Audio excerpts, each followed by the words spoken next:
Chicos, ¿cómo están? Estamos en la lupa, ¿eh? Sí, estamos. Por favor, Emilia Rodríguez, Robinson Guzmán, ¿cómo están? ¿Qué? Yo acá haciendo nuevos amigos, ¿Te ¿eh? pudiste comprar una propiedad vos también? No encuentro, vos sabés que mi hermana es jubilada y le pregunté, che, ¿no tenés $100.000? Es de la mínima, ¿viste? Sí. Casi le agarra un ataque al corazón cuando le pedí $100.000. Pero me imagino que debe haber muchas jubiladas que tienen, aunque las jubiladas de las que Adorni hablaba, cuando las contactan le dijeron, no lo conocemos ni en cajita de fósforo, o sea, no lo conocen, ¿viste? Sí. Y bueno, Bien. son las fábulas estas que vos decís. Incongruencias, Sí. son incongruencias, la verdad que nos toman por tontos los argentinos. Pero bueno, ya hace mucho que nos toman por tontos, ¿no? Sí, pero bueno. Pero nos siguen tomando por tontos. Y cada día se superan un poquito más. Se superan, van evolucionando. ¿eh? Sí.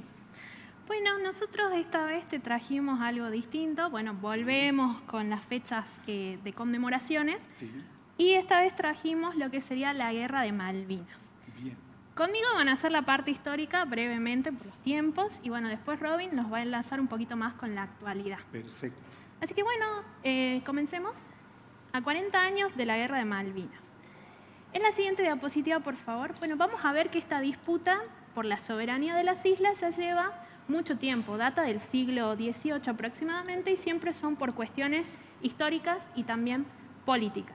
Ahora vamos a ver cómo surge este conflicto. En la siguiente, por favor. Siguiente. Acá vamos a ver una línea cronológica brevemente. Tenemos que en 1765 las islas eran ocupadas por autoridades del Virreinato del Río de la Plata. Ya para 1816, tras la independencia de nuestro país, Buenos Aires asume la soberanía de las islas por un principio de continuidad territorial del Virreinato. Ya para 1820 vamos a ver que Argentina va a consolidar su presencia cuando nombra a Luis Bernet como su gobernador. Pero en la siguiente diapositiva vamos a ver que en 1833 ya tenemos un punto de inflexión o de tensión. El 3 de enero la corbeta británica Clio va a tomar por las fuerzas a las islas y va a expulsar a todas las autoridades argentinas para poder establecer un gobierno británico. Es acá donde comienzan los reclamos diplomáticos de nuestro país por las islas. Ahora, continuando un poquito más adelante, en la siguiente, por favor. Cuando inicia el inicio de la guerra es el 2 de abril de 1982, como todos sabemos. Pero acá yo lo dividí en dos partes. Vamos a ver los puntos de vista de Argentina, pero también vamos a ver los puntos de vista que tenía el Reino Unido para desatar esta guerra. En la siguiente diapositiva, bueno, acá tenemos Operación Rosario, es donde comienza todo. Las tropas argentinas van a desembarcar en las islas, van a tomar Puerto Argentino y van a expulsar a los británicos de allí. Pero acá tenemos que hacer una salvedad o quizás un punto de importancia, porque cabe destacar que nosotros veníamos con el informe anterior del 24 de marzo, ¿no? Bueno, la Guerra de Malvinas también sucede en esta línea cronológica, donde la Junta Militar va a mandar a las tropas argentinas, en general son conscriptos de 18 y 19 años, que van a ir a una guerra desigual como una cortina de humo. ¿Por qué? Porque si ustedes recuerdan, estaban realizando los militares una reorganización nacional que ya se estaba viniendo a pique para ese entonces. Entonces necesitaban una oxigenación política, por lo que mandan a la guerra a estos jóvenes y de paso querían recuperar la confianza popular. Esa sería la iniciativa por parte de Argentina. Entonces, esto es lo que ocurre de este lado. Ahora vamos en la siguiente diapositiva, vamos a ver el punto de vista de Gran Bretaña. Tenemos a Margaret Thatcher. Como todos sabemos, Milei es admirador de Margaret Thatcher y lo que ella hacía en ese entonces era liderar el Reino Unido. Entonces, ¿qué es lo que hace acá? Habían crisis económicas, había una percepción social negativa hacia su liderazgo. Entonces ella, para poder recuperar esa confianza, la Guerra de Malvinas le vino como anillo al dedo. Entonces, en mayo, manda a las tropas británicas para que pueda desarrollarse lo que todos conocemos como la Guerra de Malvinas. Ahora Robin les va a contar a continuación un poquito más de la táctica de los militares. Bueno, Hola Emi, hola Carlos, hola a toda la audiencia. Bueno, siguiendo un poquito con el tema de Emi, antes de pasar a la siguiente diapositiva, podemos decir que Margaret Thatcher y Galtieri, quien era el presidente en el gobierno de facto, ambos querían ir a la guerra porque les servía. En realidad Galtieri quería tomar las Malvinas en una acción rápida, que fue la Operación Rosario. La anterior, por favor, la diapositiva. Déjala ahí. Y bueno, no le salió bien, después Margaret Thatcher aprovechó. ¿Qué pasó con los medios? La prensa fue cómplice de la dictadura del gobierno de facto en esos tiempos. Titulares, por ejemplo, después de que surtió efecto la Operación Rosario y se creía que éramos dueños de Malvinas, por ejemplo, Crónica había puesto en su diario Argentinazo, las Malvinas recuperadas. Después, con el correr del tiempo, ya cuando Gran Bretaña, Reino Unido, Margaret Thatcher manda a una tripulación para recuperar las islas, siguen mintiendo los medios. Por ejemplo, Gente ponía, estamos ganando, seguimos ganando. Burdas mentiras que la verdad solamente ilusionaban al pueblo argentino, no decían la verdad, y a quien quería decir la verdad o era fusilado o secuestrado, y por eso en su mayoría los medios incurrían en la mentira. Así es, cabe destacar que los mismos militares en las islas sometían a muchos de los soldados a una serie de torturas para que ellos no contaran lo que estaba sucediendo ahí, que era matarlos de hambre, de frío, y también tenían el armamento obsoleto en comparación a lo que eran las fuerzas del Reino Unido, ¿no? Ya en la siguiente diapositiva, por favor, vamos a ir al desenlace final. Argentina finalmente se rinde y esto ocurre el 14 de junio de 1982. ¿Y qué es lo que deja esta guerra? En la siguiente, por favor. 74 días de guerra dejaron 649 soldados argentinos fallecidos, 255 soldados británicos fallecidos y 3 civiles isleños fallecidos. Pero dejan también una herida que todavía sigue doliendo. ¿Por qué? Porque ya en la posguerra los soldados vinieron por la puerta trasera y se les exigió por parte de los militares a que no cuenten absolutamente nada de lo que vivieron. Ellos quedaron con muchas secuelas también en su psiquis debido a esta guerra, debido a esta desigualdad, a lo que Robin también nos va a explayar un poquito más sobre esto. Así es, y la siguiente diapositiva, por favor, y estamos hablando de la tragedia de la muerte, aparte de la generada en batalla y por el hundimiento del Lara General Belgrano, por los suicidios. ¿Por qué? Porque después de ocurrida la guerra, los soldados fueron descuidados. No tuvieron la coherencia, se podría decir, con ellos, de brindarle protección mental, porque también es un tipo de salud. Se calcula que hay entre 350 y 500 suicidios. Si uno busca, hay una página popular que chequea datos oficiales, de fuentes oficiales, trata de conseguirlos y descubre que están asentados menos de 100, pero por fuentes extraoficiales, testimonios, esta cifra es la que se estipula, de 350 a 500 suicidios, o sea, posguerra, ¿no?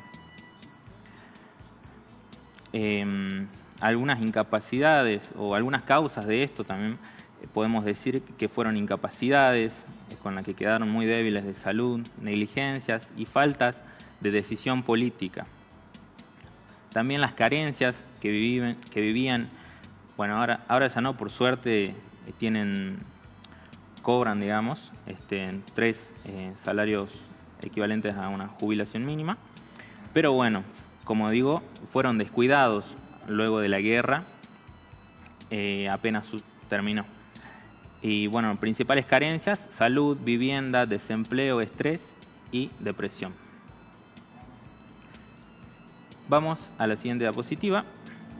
Algo de lo que no se habla mucho, y bueno, son las mujeres, las veteranas de Malvinas. ¿Qué hacían las veteranas de Malvinas? Bueno, eran jovencitas entre 21 y 25 años que se dedicaban a la rama de la salud y operaban de la siguiente manera. Buscaban soldados heridos, los asistían, entre otras cosas. Es decir, su aporte, la verdad que tendría que ser mucho más valorado. En la siguiente diapositiva, por favor. Y bueno, no olvidar los soldados de acá de Salta, 34 soldados salteños caídos, en su gran mayoría por la caída del Lara General Belgrano, como podrán ver los nombres, y los que perdieron la vida de combate son los que están en el segundo cuadrado. Ahora el siguiente. Las Malvinas son argentinas y no es un capricho nuestro del país. La siguiente diapositiva. Por ejemplo, las islas son parte de la plataforma continental argentina. Estudios del CONICET, hechos en el año 2009, lo confirman. Y es que las Malvinas se encuentran a 500 kilómetros de la Argentina y a 11.000 kilómetros del Reino Unido. Otra, es respaldado por la ONU desde 2016. 800.000 páginas son las que respaldan de estudios científicos que fueran aceptadas, que respaldan que las Malvinas son argentinas. Otra es una herencia de España. Cuando Argentina se independizó y pasó a ser el virreinato del Río de la Plata, heredó las Malvinas. Y luego, bueno, hubo una ocupación británica en el año 1833. Ahí los ingleses pusieron gente para ocupar ese espacio, pero en realidad nunca dejó de ser de Argentina. Y bueno, se busca porque son recursos estratégicos súper valiosos, pesca, hidrocarburos y un acceso a la Antártida, que seguramente es donde va a apuntar el hombre a dirigirse próximamente. Así es, ya para ir terminando con este informe, en la siguiente diapositiva, tenemos que Malvina no es pasado, no es una simple consigna, sino más bien es presente y compromiso con quienes dieron su vida. ¿Y por qué digo esto? Porque quizás quienes están escuchándonos hayan pasado esta época y capaz se enojan y digan, ¿qué me vienen a decir esto a mí? Pero nosotros como comunicadores tenemos el deber de traer la memoria, mantenerla viva y contarles a las generaciones que vienen detrás de nosotros o los que tienen nuestro rango de edad que es importante seguir manteniendo presente estos hechos históricos, no solamente lo del 2 de abril, sino también lo del 24 de marzo y todo hecho histórico que haya sucedido en nuestro país. ¿Por qué? Porque a la hora de votar vos también tenés que conocer quién es el político al que le estás depositando tu voto, porque Javier Milei es incongruente con este hecho de las Malvinas, al reivindicar a Margaret Thatcher o también a la reivindicación de los Kelpers, como él dice, en el año pasado justamente, pero ahora cambió su discurso para este 2 de abril. ¿Y por qué lo hace? Porque está respaldado por Estados Unidos. Estados Unidos tiene la idea de ayudarlo en este reclamo diplomático, pero con una salvedad: el instalar una base militar estratégica. Entonces, acá vemos que los países no se unen por causas altruistas, sino más bien por causas geopolíticas. Entonces, nos tenemos que preguntar, ¿Javier Milei defiende realmente la causa de Malvinas? Qué buena pregunta, ¿no? Yo tengo que responderla, tengo que decir no. O sea, a Milei no le importa nada, desde La Quiaca hasta Ushuaia no le importa nada. Imagínate si le va a importar Malvinas. Yo lo que sí quiero recordar, y mucha gente que por ahí puede llegar a tener hoy, no sé, 49, 50, 51, 52, hasta tal vez 60 años, en aquella época éramos chicos, íbamos a la escuela. En 1982 yo iba a 4º grado, tenía 9 años, y hoy me acuerdo cómo era la propaganda, eso de que estamos ganando. Me hace acordar a la campaña publicitaria que tiene Israel ahora. Era parecida a la campaña, estamos ganando, te metían que estábamos ganando y te inculcaban un sentimiento patriota. Yo con 9 años, imagínate, con mi inocencia, yo quería ir a la guerra. Quería matar ingleses. Me hicieron odiar la música en inglés porque estaba prohibida en las radios. No se podía escuchar música en inglés.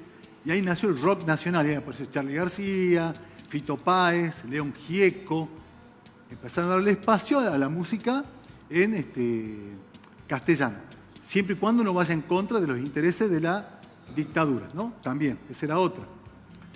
Y me acuerdo que nos hacían hacer a nosotros simulacros de una bomba. Entonces era literal. Vos estabas en la escuela, en mi caso, 4º grado, dividiendo, multiplicando, y de repente era el simulacro y tenemos que hacer todo lo que nos habían enseñado que tenemos que hacer en el caso de que caiga una bomba. Entonces nos metíamos bajo el banco, era todo un protocolo. Después de grande uno se da cuenta que eso era todo para inculcarte una amenaza, para que a vos te dé bronca, porque era muy improbable de que Inglaterra bombardee Salta. Entonces te das cuenta cómo uno a veces es objeto de la manipulación comunicacional, ¿no? Que es transversal. La dictadura, el kirchnerismo también lo hizo, ahora Javier Milei también lo hace de una manera despiadada. Yo veo esa placa de revista Gente, de Crónica, Estamos ganando la guerra, de 1982, y veo ahora las placas de Clarín, por ejemplo, por dar un ejemplo, o de TN, los títulos, bajó la pobreza, estamos mejor, no hace falta que digan los jubilados tiran manteca al techo, todo está bien, la tasa de desempleo. O sea, cómo nos mienten comunicacionalmente, me hace acordar mucho a esto de cuando nos decían estamos ganando. Y te hacían creer que te iba a caer una bomba en tu escuela.